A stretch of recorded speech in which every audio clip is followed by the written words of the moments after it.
Hello friend, এই যে দেখো আমাদের ঘরের জানলা দুদিকে কাচের জানলাগুলো আমার মা ভেঙে ফেলেছে।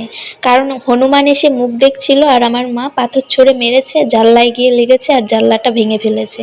আর এদিকে দেখো মা কি করছে, মাছ কাটছে, চিংড়ি মাছ আর বাটা মাছ। তো দিদি আর মা মিলে মাছ কাটছে, কারণ আজকে আমি চলে যাব।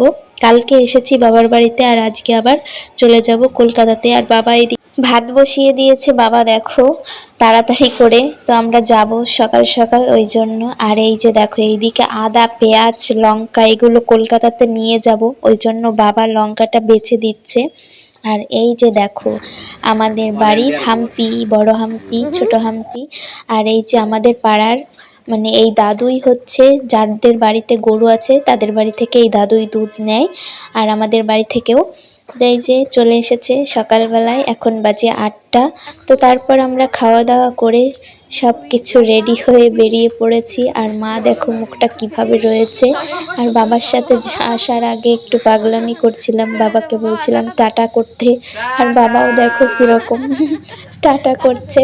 আর দিদিকেও টাটা করতে বলছি। তো এই যে ব্যাগপত্র সব বাইরে বের করা হয়ে গেছে। তারপরে এই যে এটা হচ্ছে আমার দিদির মেয়ে, আমার বর কোলে নিয়ে রয়েছে। আর এই যে মাম্মামকে মা রেডি করিয়ে দিয়েছে। আর এই যে দেখো আমাদের পাড়ায় মানে খুব হনুমান আছে এই দিকটাতে। এই যে কাচের জানলাগুলোতে এসে সারাক্ষণ মুখ দেখবে, আর আমার মা ওইগুলো তাড়াতে গিয়ে জানলা কটা ভেঙে ফেলেছে ঠিক নেই। আর এই যে আমাদের ছোট হাম্পিটাকে একটু শার্ট করে দিচ্ছিলাম আসার আগে। তো মা টোটো গাড়ি ফোন করেছে, টোটো গাড়ি আসছে। আর ওই জন্যই যে এখানে যে বড় হাম্পিটাকে এখানেই থাকে আমাদের এই ঘরটাতেই। এখানে রাতেও থাকে, দিনেও থাকে। আর এই যে আমার বাবার গাড়ি আর আমার বরের গাড়িটাও তো রেখে যাব এখানে বাবার বাড়িতে। আর এই যে টোটো গাড়ি চলে এসেছে, সবাইকে টাটা করে দিয়ে টোটোতে উঠে পড়লাম। আর তারপরে এই যে বেরিয়ে পড়েছি। আর এখন এই যে বাজে হয় 12টা বাজে। তো এই যে দেখো টোটো থেকে বানিয়া পর্যন্ত যাব টোটো করে, তারপরে ওখান থেকে আবার অটোতে করে যাব বেথুয়ায়। তো এইবারটা একটু ঘুরতে হচ্ছে। আর এই যে দেখো অটোতে উঠেছি আর মাম্মাম অটোতে ঘুমিয়ে পড়েছে অটোতে ওঠার সঙ্গে সঙ্গে। তো এই যে নেমেই পড়বো একটু পরে। তারপরে এই যে ভিডিওটা অনেকটা সময় পর ভিডিওটা অন করছি, আর ভিডিওটা আমি এডিট করছি অনেক দিন পর।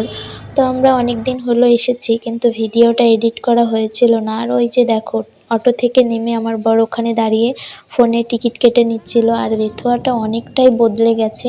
তো 6-7 বছর আগে এসেছিলাম। তো তখন আমি আসতাম, তখন বেথুয়াতে নাচ শিখতাম।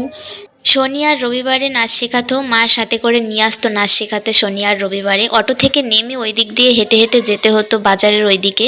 তো ওই দিকেই শেখাতো। আর তখন তো ছোট ছিলাম, তখন নাচ শেখার খুব ইচ্ছে ছিল, কিন্তু কয়েক মাস নাচ শেখার পর আর আসা হয়নি, পরীক্ষা পড়ে গেছিলো। তো তখন চিনতাম না সেরকম কিছুই, অন্যরকম হয়ে গেছে। আর ওই যে দেখো আমার বর ওই দিক থেকে আসছে এইদিকে।